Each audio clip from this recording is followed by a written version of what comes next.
Bonjour les amis, aujourd'hui je vais vous parler du profond sentiment de solitude et aussi du sentiment d'être incompris que peuvent ressentir les personnes qui sont hypersensibles et hyper empathiques, et je vais vous donner des clés pour le dépasser. Je parle ici de quand vous vous sentez terriblement seul, même quand vous êtes en couple et quand vous êtes accompagné. Il y a des personnes qui m'ont dit qu'elles se sentent encore plus seules lorsqu'elles sont en présence d'autres personnes que lorsqu'elles sont vraiment seules.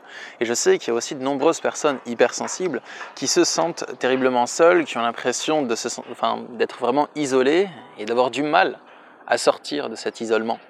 Donc dans cette vidéo, je vais vous donner quelques clés pour dépasser ce sentiment. Pour moi, la première clé, c'est de prendre conscience du sentiment de solitude. En prendre conscience, ça a l'air tout simple, mais il y a beaucoup de personnes qui se laissent consumer et déborder et écraser par ce sentiment. Le sentiment de solitude, comme tous les autres sentiments ou comme toutes les autres émotions liées à la souffrance, si vous n'en prenez pas conscience qu'il est présent, ce sentiment il va vous écraser. Vous vivrez à travers lui.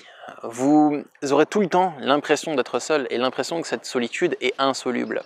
Et si vous avez conscience du sentiment de solitude, que vous avez conscience qu'en ce moment vous êtes en train de vous sentir seul, peut-être que vous vous sentez un peu moins seul. Parce que déjà, vous n'êtes plus tout seul, vous êtes avec votre émotion et votre sentiment. Et oui, vous êtes deux, c'est un compagnon, peut-être pas le meilleur, mais il est là. Mais je dis ça dans le sens, sur une note d'humour, mais plus concrètement, si vous prenez conscience du sentiment de solitude, vous allez être capable de prendre du recul dessus. Et vous allez plus juste vous sentir mal, sentir un vide existentiel, sentir une grande angoisse qui vous écrase, mais sans en être conscient. Au moins, vous la voyez. Vous vous dites, là, je suis traversé par un sentiment de solitude. Donc ça veut dire que vous êtes capable de travailler dessus et de le modifier. Ce n'est plus quelque chose qui est immuable, ce n'est plus une constante dans l'existence, c'est quelque chose qui est présent, un phénomène qui est présent, qui n'a pas toujours été là et qui peut être transformé par une action que vous allez faire dessus. Le propre des émotions, c'est qu'elles vous traversent et elles guident votre vie. Au départ, la peur guide votre vie, la tristesse, le désir de vengeance, mais au moment où vous vous rendez compte que l'émotion, elle est là, c'est plus quelque chose qui est constant, immuable et qui a une fatalité. Genre je suis seul et je suis condamné à être seul et c'est comme ça l'a toujours été, ça le sera toujours. Ça, si vous avez cet état d'esprit, c'est que vous n'êtes pas vraiment conscient de votre émotion au moment où elle est présente. Enfin je pense, c'est mon avis en tout cas. Du moins c'est souvent comme ça que ça se produit. Après il peut y avoir des exceptions. En prendre conscience, ça fait que le sentiment de solitude, c'est plus une constante « je suis seul, laisse-moi dans ma solitude », c'est « je suis en train de ressentir de la solitude ».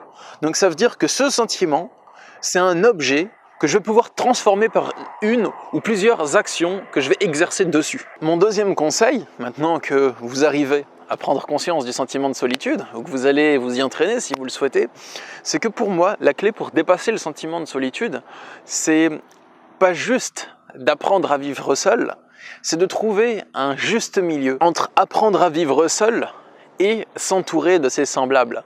C'est clair que c'est important d'apprendre à vivre seul et de pouvoir passer du temps en votre propre compagnie, mais que ce soit du temps agréable. C'est très important parce que sinon, vous allez tout le temps fuir la solitude et vous n'allez pas arriver à prendre du temps seul avec vous-même. Et ce temps, il va être tout le temps désagréable. Donc vous allez peut-être vous entourer, quitte à mal vous entourer, de personnes qui ont peut-être un comportement qui est toxique.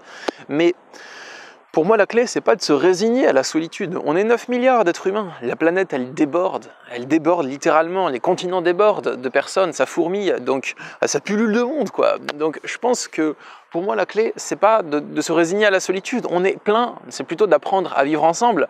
Et si vous avez l'impression que vous êtes condamné à la solitude, que vous êtes seul, que vous n'avez pas de semblable, que vous n'avez pas de personne avec laquelle rentrer en réelle communication, peut-être que partir en quête de vos semblables et apprendre à créer et à cultiver des relations avec des gens, ça peut être une solution. Pour moi, il faut trouver un juste milieu entre apprendre à vivre seul et à aimer la solitude, mais pas que. Et aussi sortir de cette solitude et avoir un contact social et alterner. Personnellement, j'ai besoin de passer des moments seuls, mais j'ai aussi besoin de passer des moments avec du monde, des moments accompagnés, en bonne compagnie certes. J'ai pas envie d'être en compagnie de personnes qui sont malveillantes ou qui sont malsaines ou qui sont manipulatrices, mais j'ai envie de passer du temps en bonne compagnie, avec des personnes saines. Et trouver un équilibre entre les deux, c'est ça qui me permet de me sentir bien au quotidien. De plus, que c'est plus facile de passer du temps seul et d'aimer le temps seul si on sait qu'on n'est pas condamné à la solitude. Simplement, imaginez-vous que vous êtes dans une pièce de votre appartement, peut-être votre chambre ou peut-être votre appartement s'il ne comporte qu'une pièce. Et vous commencez à passer du bon temps, vous regardez Netflix, vous lisez, vous discutez avec un ami au téléphone et ainsi de suite. Et là, on vous dit que vous êtes enfermé dans votre appartement. Vous n'arriverez plus à en sortir, peut-être parce que vous n'avez pas la clé ou qu'elle est tombée par la fenêtre et vous vous dites mais comment je vais faire pour sortir de mon appartement? Ou bien il y a l'électricité coupée ou il y a l'eau coupée et vous vous rendez compte que vous allez bientôt manquer d'une ressource. Et à ce moment-là, vous n'appréciez plus le moment présent dans votre appartement et vous cherchez juste une solution pour vous échapper de votre logement. Si vous apprenez que vous avez l'eau coupée et que vous allez bientôt manquer d'eau, vous allez juste chercher une solution pour vous échapper du logement. Et le moment où vous retrouvez vos clés par exemple, où vous arrivez à réactiver l'eau, vous allez peut-être même pas boire, mais arriver simplement à kiffer le moment présent à nouveau, même si vous n'avez pas réellement soif. C'est la peur qui fait faire ça. Vous avez l'impression que vous vous sentez bloqué. Et tous vos sens, toute votre attention est dirigée vers chercher un échappatoire à cette prison. Et si votre solitude, vous n'arrivez pas à en sortir, que vous n'arrivez pas à trouver un entourage satisfaisant, vous aurez l'impression que c'est une prison et tous vos sens chercheront à s'échapper de cette prison. Donc je pense que c'est important de sortir de cette prison que peut constituer la solitude.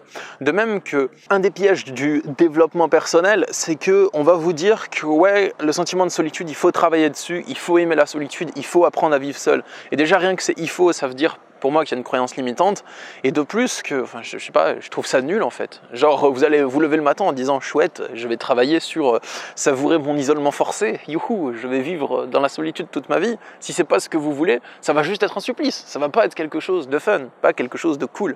Donc je vous encourage à vous créer le meilleur dans votre vie et à sortir de la solitude, à apprendre à créer des relations.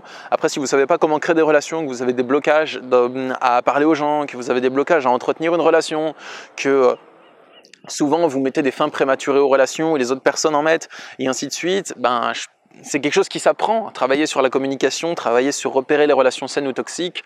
Pour vous aider, il y a aussi mon livre « Vivre sans souffrir, un manuel de développement personnel avancé ». J'ai un gros chapitre consacré aux relations toxiques dedans et un gros chapitre consacré aux relations saines. Et je vous explique comment identifier les relations toxiques rapidement et comment créer et entretenir des relations saines, comment rencontrer des semblables. Je vous donne pas mal d'idées dedans. Donc voilà, il y a le lien pour vous le procurer dans la description ou sur Amazon si vous le souhaitez. Pour revenir aux relations et à la solitude, j'ai encore 2 derniers conseils à vous donner. Mon premier conseil que je veux vous donner, de mes 2 derniers conseils, c'est que c'est important, je pense, d'écouter le sentiment de solitude et de se dire qu'on va partir en quête de soi, qu'on va apprendre à se trouver soi-même, qu'on va dépasser nos blocages, dépasser nos souffrances pour laisser notre réelle nature ressurgir. Et si on est vraiment soi-même et que notre réelle nature remonte à la surface et éclot à la surface, on va se sentir déjà beaucoup mieux quand on est seul parce qu'on aura moins d'angoisse, moins de blocages, on s'empêchera moins d'être nous-mêmes. Mais je pense que quand on se sent terriblement seul, c'est aussi important par moment de relativiser ou de rationaliser. Et les personnes hypersensibles, c'est des personnes qui font tout à fond. Genre, vous avez une émotion de solitude, vous voulez la dépasser à fond. Vous voulez trouver la clé qui va faire en sorte que cette émotion se balaye. Peut-être pas à vous, mais je sais qu'il y a beaucoup de personnes hypersensibles ou hyperempathiques qui fonctionnent ainsi. Que quand vous avez une problématique dans votre quotidien, vous allez essayer de trouver la clé qui va entièrement inverser, bouleverser ou basculer la problématique en fait. Et je pense que des fois, c'est important aussi d'apprendre à, même pas à relativiser, mais à rationaliser. Au moment où vous rencontrez un sentiment de solitude, vous avez l'impression que vous êtes seul, que vous êtes isolé, si ce n'est pas vraiment le cas et que vous êtes en réalité entouré, vous avez de la famille, des amis, et c'est des gens qui comptent pour vous, avec lesquels vous vous entendez bien, je pense que c'est important aussi de rationaliser, de se focaliser sur les choses qui vous prouvent que vous n'êtes pas seul. Vous pouvez vous dire, ouais mais j'ai une bonne amie, je l'ai vue la semaine dernière, oui mais tel ami, on rigole bien ensemble, même si je ne peux pas me confier à cette personne, je peux me confier à telle autre personne, et on rigole bien, et ainsi de suite. Et puis, si je le souhaite, je peux prévoir un plan avec telle personne, je sais qu'elle sera contente. Et voilà, si vous arrivez à orienter votre esprit sur les choses qui vous prouvent que vous n'êtes pas seul, ça peut aussi faire disparaître ce sentiment, dans le cas où vous n'êtes vraiment pas seul. Après, si vous êtes vraiment seul, vous n'allez pas vous dire « ouais, j'ai mon balai brosse, il est vraiment sympa, c'est une bonne compagnie ». Non, dans ce cas-là, je vous encourage à sortir du monde, enfin à sortir de votre zone de confort et à aller explorer le monde, un peu comme dans le livre « L'alchimiste » de Paulo Coelho. Voilà, j'espère que cette vidéo vous a plu. Si c'est le cas, vous pouvez vous abonner à ma chaîne YouTube, parce que je poste souvent des vidéos de développement personnel. Et sachez que je suis disponible pour les consultations de coaching en développement perso. Et mon but en coaching, c'est de vous aider à dépasser une problématique à laquelle vous faites face, à trouver des solutions à cette problématique et à les appliquer. Que ce soit une stratégie, des actions à mettre en place, ou bien entraîner votre esprit ou travailler votre compréhension de la situation. Il y a le lien dans la description pour me contacter si souhaité. Moi, je vous souhaite une belle journée, Je vous dis prenez soin de vous et je vous souhaite plein de belles rencontres et une vie riche et épanouissante socialement. À plus!